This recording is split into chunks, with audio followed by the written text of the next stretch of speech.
Bonjour tout le monde, j'espère que vous allez bien. Aujourd'hui, nous allons parler à propos d'un design pattern créationnel nommé Factory Pattern ou patron de fabrication. C'est une famille de design patterns qui sont différents un peu, mais ils ont le même but qui est de séparer les objets de création des objets d'utilisation. Ce qui nous garantit plus de découplage, plus de code reusing et moins de répétition de code. Bon, il y en a beaucoup à dire à propos de l'utilisation de ce pattern, mais commençons maintenant par la présentation pour bien comprendre le concept. Alors, on commence par un overview. On définit les design patterns, qui sont des solutions prototypiques à des problèmes objets qui sont réutilisables à des problèmes récurrents, contenant un peu d'algorithmique et plus de schémas orientés objets. Il organise le code d'une façon pour augmenter la flexibilité, la maintenabilité, l'extensibilité et la configurabilité. Le plus souvent, des patterns sont basés sur des interfaces et abstractions. Alors, grosso modo, on peut dire un design pattern décrit à la fois un problème qui se produit très fréquemment dans un environnement et l'architecture de la solution à ce problème, tel que cette dernière soit récurrente à des problèmes communs dans des types de situations. On passe à pattern création qui sont un type spécifique des design patterns. Ils définissent des mécanismes pour l'instanciation et l'initialisation d'objets. Ils ont pour vocation d'abstraire les mécanismes de création d'objets. Un système utilisant ces patterns devient indépendant de la façon dont les objets sont créés, et en particulier des mécanismes d'association de classes concrètes. Donc, autrement dit, on peut dire le découplage. Et passons maintenant au sujet d'aujourd'hui qui est le factory ou fabrique. On va le définir en général. C'est l'endroit où les choses sont créées ou produites. Dans les usines, les choses sont créées selon les commandes. De même, dans le développement logiciel, le modèle d'usine est mis en œuvre pour créer et exécuter les objets en fonction des paramètres passés. Et pour motivation pour ce sujet d'aujourd'hui, tous les langages ont des idiomes pour la création des objets. Par exemple, en C Sharp, cet idiome est l'opérateur new. Les patterns créationnels nous permettent d'écrire des méthodes qui créent des nouveaux objets sans utiliser explicitement l'opérateur new. Cela nous donne la possibilité de créer des méthodes qui instancient différents objets et qui peuvent être prolongées pour instancier autre nouveaux objets développés sans modifier le code de la méthode. Alors, en résumé, ce qui nous compte, c'est respecter toujours les principes de conception. Et maintenant, entrons dans le cœur du sujet par le premier chapitre d'aujourd'hui, titré Simple Factory Pattern. Alors, pour les guillemets qui entourent pattern, le mot pattern peut apparaître maintenant ambigu, mais par la suite, vous allez comprendre, donc patientez, s'il vous plaît. Alors, ce pattern a pour objectif de permettre aux interfaces de créer des objets sans exposer la logique de la création au client. Aussi, je crois que cet objectif est ambigu aussi, mais on va l'explorer par la suite. Alors, bien sûr, pas mieux d'introduire un exemple réel pour expliquer quelque chose. Ici, si nous essayons de traduire ce diagramme de classe en un petit paragraphe, on peut dire considérons un complexe de sport dans lequel un membre s'inscrit par le biais d'un mode du paiement pour un type de sport. Voilà. Alors, en effet, ce complexe a plusieurs membres, les lifetime members, les annual members et les temporary members. Donc, le directeur voudrait bien développer cette fonctionnalité en une application d'inscription. Alors, pour commencer, la première chose évidente à faire est de coder le class member comme étant une classe abstraite, car il n'y a pas un seul membre simple, mais plusieurs types. Les fonctions de cette classe sont par exemple register, enregistrer le client, et notify pour le notifier que son enregistrement est bien passé. Alors, une remarque que je veux bien mentionner, c'est que Lifetime Members ont une membership et pour une durée de plus de 60 ans. L'annual membership est pour une durée d'un an, bien sûr, et temporary membership est pour une seule réservation. Aussi, ils ont d'autres caractères différents comme discount et le prix. Alors, pour manager les différentes opérations relatives aux membres, nous créons une classe nommée Membership Manager, chargée de créer des nouveaux memberships ou modifier le type de membership d'un client de temporary ou annual, ou même supprimer un membership. Alors, pour, euh, pour la classe Membership Manager, elle a une fonction, comme nous voyons dans côté diagramme de classe, avec une fonction nommée Create Membership, avec un paramètre type qui détermine le type de membership qu'on doit créer. Et comme vous voyez dans le code des codes à droite, selon le type tapé dans le paramètre, nous créons la classe concrète correspondante. Il peut avoir d'autres fonctions comme modifier ou supprimer un membership, mais ce n'est pas important maintenant. Du coup, comme motivation, on aura la conception suivante, comme vous voyez à gauche dans le diagramme de classe, et cette classe a pour code comme celui qui apparaît sur l'écran à droite. Alors, pourquoi on dit c'est une conception naïve, comme vous voyez dans le titre, c'est parce que cette portion de code ne respecte pas le principe OC, qui dit Open for Extension, Closed for Modification.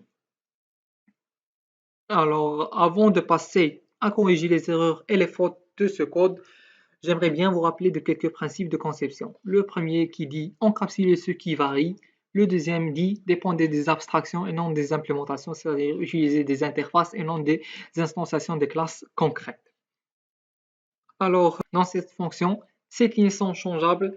Par exemple, au cas où nous ajoutons ou modifions ou supprimons un type de membership, euh, on doit modifier, on doit toucher ce code directement. Alors, la solution évidente, selon le principe de conception, est d'encapsuler cette portion dans une nouvelle classe nommée MemberFactor. Nous pouvons définir cette fonction comme statique, c'est-à-dire la fonction createMember. Autrement dit, l'obligation de savoir quelle classe concrète doit être instanciée bousille notre méthode qui est createMembership. Elle empêche d'être fermée à la modification. On a supprimé maintenant la logique d'instanciation de cette classe, d'où la méthode createMembership ne devait pas savoir quel type de member nous voudrions créer. Nous avons transféré cette logique à une autre classe qui est MemberFactory ici. Ainsi, une seule chose lui importe, c'est obtenir une carte qui implémente l'interface member afin de pouvoir enregistrer le client et lui notifier. Et alors, comme vous voyez maintenant la conception améliorée, voilà le diagramme amélioré. La création est concentrée dans la classe Membership Factory. C'est endroit stable. Si j'aurais besoin d'un changement dans les types des cartes, je modifierai juste cette classe et non pas plusieurs. Par conséquent, toutes les classes référentes à elle seront mises à jour. Par conséquent, la probabilité des erreurs diminue, le découplage augmente, la possibilité de réutiliser le code augmente aussi, et la probabilité que j'oublie une partie du code non modifié diminue. Et voilà, bien sûr, le code développé de diagramme amélioré. Alors, ici à gauche, nous avons la classe Factory qui a un seul job, c'est la création des cartes member pour les clients. Et à droite, nous avons la classe Membership Manager qu'on fait passer à elle une référence à une simple Membership Factory. Euh, et maintenant, temps des questions et réponses. Bien sûr, aucune question n'est stupide. La première question dit quel est l'avantage de procéder comme ça? On dirait qu'on transfère le problème à un autre objet. Et comme réponse, on peut dire une chose à rappeler et que Simple Membership Factory peut avoir plusieurs clients. Nous avons vu juste la méthode Create Membership et par contre, il peut avoir une classe Membership Modifier qui utilise la fabrication pour modifier les types de cartes clients. Dans notre exemple, nous avons la classe Membership Manager et aussi un client de la fabrication. Donc, en encapsulant la création des cartes dans une seule classe, nous n'aurons qu'un seul endroit à modifier quand les implémentations changent, ainsi que toutes les classes référentes à cet endroit seront mises à jour automatiquement. La question 2 dit j'ai vu une conception similaire dans laquelle une fabrique comme ceci est définie comme une méthode statique. Quelle est la différence? Alors, comme réponse, on peut dire que définir une fabrique simple comme une méthode statique est une technique courante et on la nomme souvent fabrique statique. Pourquoi employer une méthode statique? Parce que vous n'avez pas besoin d'instancier un objet pour utiliser une méthode de création, mais souvenez-vous que cette technique a un- un inconvénient. Vous ne pouvez pas sous-classer ni modifier le comportement de la méthode de création. Et pour résumer, voilà on va juste mentionner le rôle de chaque classe ici dans le diagramme de classe améliorée et finale pour le pattern Simple Factory. Mais avant, si vous vous rappelez du titre du chapitre et des deux guillemets, alors l'explication simple est que ce Simple Factory n'est pas vraiment un design pattern, mais plutôt un idiome de programmation. Mais comme il est souvent employé, les développeurs, les informaticiens ont lui décerné une mention honorable de design pattern. Alors, la première classe Membership Manager, c'est le client de la fabrique. Elle passe par Simple Membership Factory pour avoir les instances des cartes Member. La classe Membership Factory, c'est la fabrique où les cartes sont créées. Il faut que ce soit la seule partie de notre application qui réfère aux classes concrètes de Member. Et sa méthode create est souvent déclarée statique, comme on a déjà expliqué. Pour la dernière classe, c'est Member, c'est le produit de la fabrique. Et il y a d'autres classes concrètes qui héritent de cette classe euh, abstraite ou cette interface qui est le produit de la fabrique. Alors, on a fini avec le premier chapitre. Maintenant, le deuxième chapitre, on le commence aussi avec un exemple. Franchiser le club sportif. Alors imaginez qu'après un temps, cette application a connu un succès, que vous avez battu la concurrence des autres. Un ami étranger vous parle d'autres clubs, par exemple en Paris et en New York, qui connaissent, qui connaissent, et il vous dit qu'ils ont les mêmes types de memberships. Donc vous dites, j'ai mon application avec son code prêt, pourquoi pas l'appliquer à ces autres clubs et signer avec eux un business accord. Mais il y a une petite problématique qui est apparue après que je l'ai questionné, après que je l'ai questionné, combien coûte le Lifetime Membership? Il m'a surpris par un prix très cher ainsi qu'une politique d'enregistrement différente que celle de Casa. Alors, il faut avoir une solution qui, bien sûr, comme toujours, doit respecter le découplage fort. Du coup, pour développer cette application afin de la franchiser en différents endroits, on utilise le pattern design pattern fabrication factory pattern qui a pour objectif d'introduire une méthode abstraite de création d'un objet en reportant aux sous-classes concrètes la création effective. Bien sûr que vous ne pouvez pas comprendre maintenant ça, mais on va l'expliquer bien sûr. Donc revenons à notre premier diagramme de classe. Après on discute ce design pattern. Alors voilà notre premier diagramme de classe. Alors, member sera une classe abstraite, bien sûr, et puis il aura ses fonctions standards comme register, notify. Vous pouvez ajouter aussi get personal information. Alors, vous vous rappelez, nous avons ces classes concrètes, bien sûr, aussi de Casa, pour Casa, lifetime, annual and temporary members. On pense maintenant à ceux de Paris et New York. Bon, on va choisir maintenant juste Paris. Alors, comment les distinguer? Comment faire les distinguer, les faire apparaître? Selon le principe Open for Extension, Close for Modification, nous voudrons prolonger les opérations de Casa Center.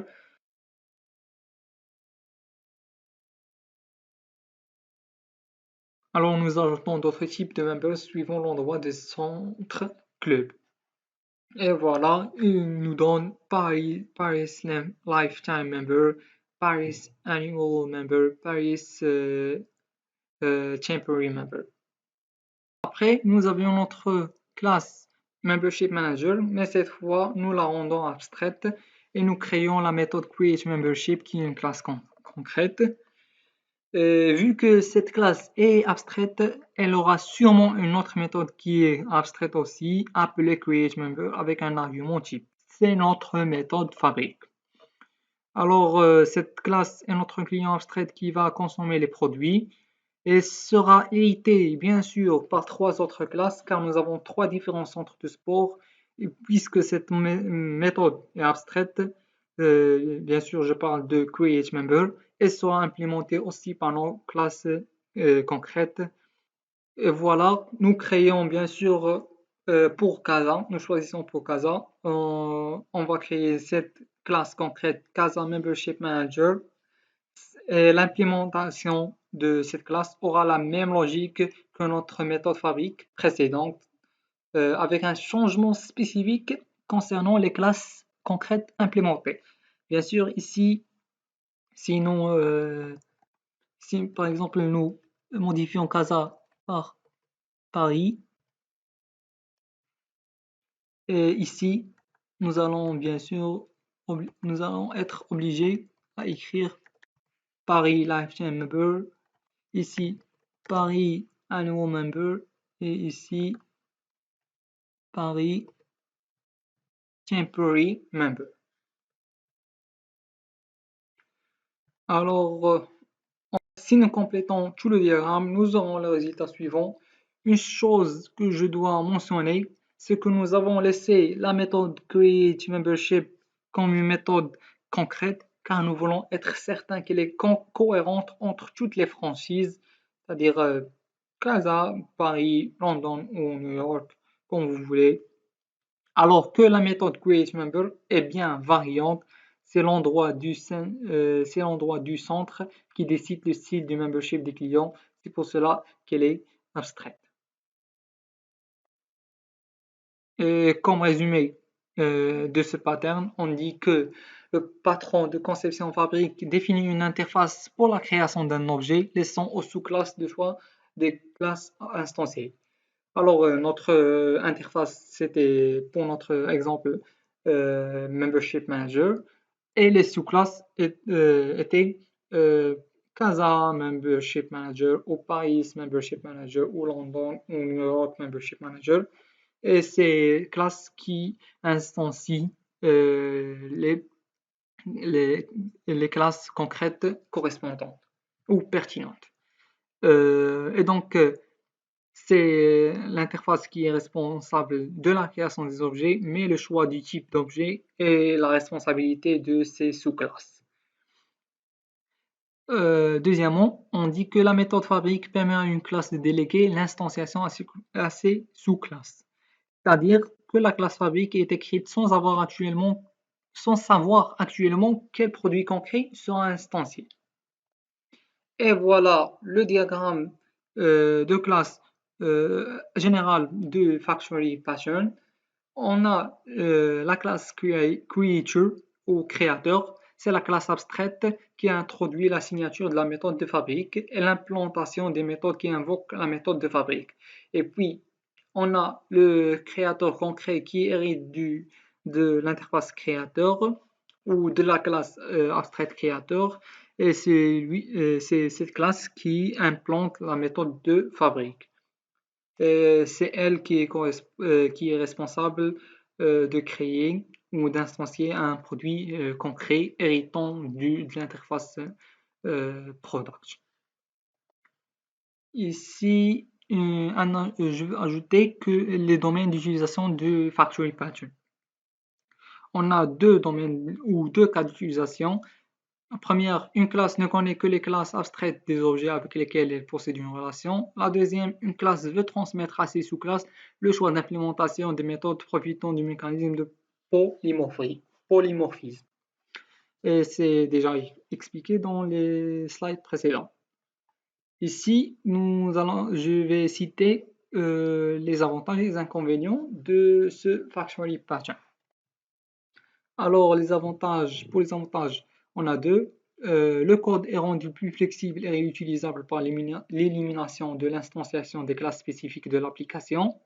Le deuxième avantage est que le code traite de l'interface de la classe Product et peut fonctionner avec n'importe quelle classe concrete Product qui supportent cette interface. Et pour les inconvénients, on a un seul inconvénient, c'est que les clients peuvent avoir à sous-classer la classe factory juste pour instancier un concrete product particulier. Alors, c'est la fin pour le factory pattern. Et maintenant, question-réponse, juste question-réponse rapide en ce qui concerne ce pattern. Première question, quel est l'avantage du pattern fabrication quand on n'a qu'un créateur concret? Alors, le pattern fabrication est utile même si vous n'avez qu'un créateur concret parce que vous découplez l'implémentation du produit de son utilisation. Si vous ajoutez d'autres produits ou si vous modifiez l'implémentation d'un produit existant, le créateur ne sera pas affecté. La deuxième question dit: je ne suis pas sûr d'avoir bien compris la différence entre fabrique simple et fabrication. Ils ont l'air très similaires, excepté que dans fabrication, la classe qui retourne la carte member est une sous-classe. Pouvez-vous expliquer? Bien sûr, comme réponse, il est vrai que les sous-classes ressemblent beaucoup à fabrique simple, mais fabrique simple ne sert qu'une fois, tandis que fabrication vous permet de créer une structure qui laisse aux sous-classes le choix de l'implémentation qui sera utilisée. Bon, la suite, je vous laisse à la lire doucement. Et ici, je voudrais bien appliquer ce patron de fabrication sur un exemple dit d'une pizzeria. Alors, par analogie, avec l'exemple de centre de sport, on a bien sûr la classe abstraite créateur qui est le pizza store ou pizzeria. Elle a deux méthodes. La méthode concrète qui est order pizza, puisqu'elle est cohérente entre tous les pizzerias, et la méthode abstraite qui est create pizza, bien sûr parce qu'elle est particulière et spécifique à chaque type ou à chaque local de pizzeria. New York, Chicago, Paris, London, Casa. Et puis, on a bien sûr les produits, bien sûr, ce sont des pizzas et avec les types de pizzas. New York, bien, par exemple, New York style cheese pizza, Chicago style cheese pizza, Casa pepperoni pizza et autres. J'ai bien introduit cet exemple juste parce que je veux l'utiliser dans le chapitre suivant, le troisième chapitre, et qui concerne l'Abstract Factory Pattern. C'est un pattern venant presque de la même famille des deux patterns précédents, mais son objectif est permettre la création de familles d'objets ayant un lien ou interdépendants. Et s'appelle ou se nomme aussi kit. Le rôle de ce pattern est de permettre à un objet de créer un autre objet à condition que ces objets doivent être mariés. C'est comme si tu choisis les vêtements à acheter, les couleurs doivent être mariées. Alors l'Abstract Factory connaît les produits présents ou créés et forme des combinaisons pertinentes. Bien sûr, c'est toi qui choisis ce qui est valide et ce qui est invalide. Passons maintenant à l'exemple du pizza. Nous avons deux pizzerias ici, une à Casa et l'autre à London. Lorsque tu commandes une pizza, fruits de mer, à la pizzeria de Casa, elles te servent une pizza construite par une combinaison des ingrédients, par exemple la pâte souffle, sauce piquante, tomate, olive noire. Et pour le même type de pizza chez l'autre pizzeria à London, les ingrédients seront pâte fine, sauce tomate cerise, oignon, olive verte. Alors, comme vous pouvez voir, chaque pizza possède 4 classes de base d'ingrédients. Vous avez la pâte, la sauce, les légumes et les olives. Alors, dans l'Abstract Factory, vous allez programmer une fabrication abstraite qui va engendrer cette combinaison et l'affecter à Pizza Casa. Du coup, pâte souffle et sauce tomate cerise avec oignon et olive noire ne marcheront pas.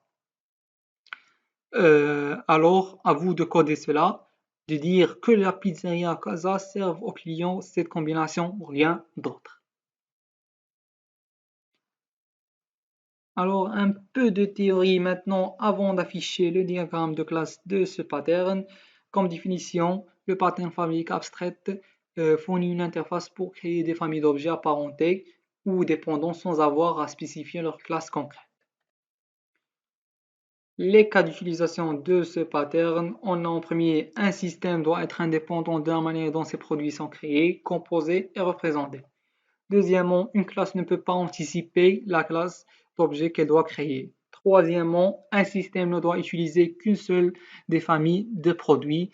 Et quatrièmement, une famille d'objets produits associés est conçue pour être utilisée ensemble et vous devez appliquer cette contrainte. Et maintenant, on passe au diagramme de classe de notre exemple. Alors, après avoir bien constaté ce diagramme, on peut dire qu'on a la pizzeria Brest et la cliente. Elle veut obtenir une pizza, c'est tout ce qu'elle sache. Alors, elle lance sa commande à qui? À la fabrique Astrid. Elle fournit une interface pour une famille de produits. Mais qu'est-ce qu'une famille? Dans notre cas, ce sont les éléments nécessaires pour confectionner les pizzas, les pâtes, les sauces, les légumes et autres garnitures. C'est comme la grande usine centrale qui délègue quoi?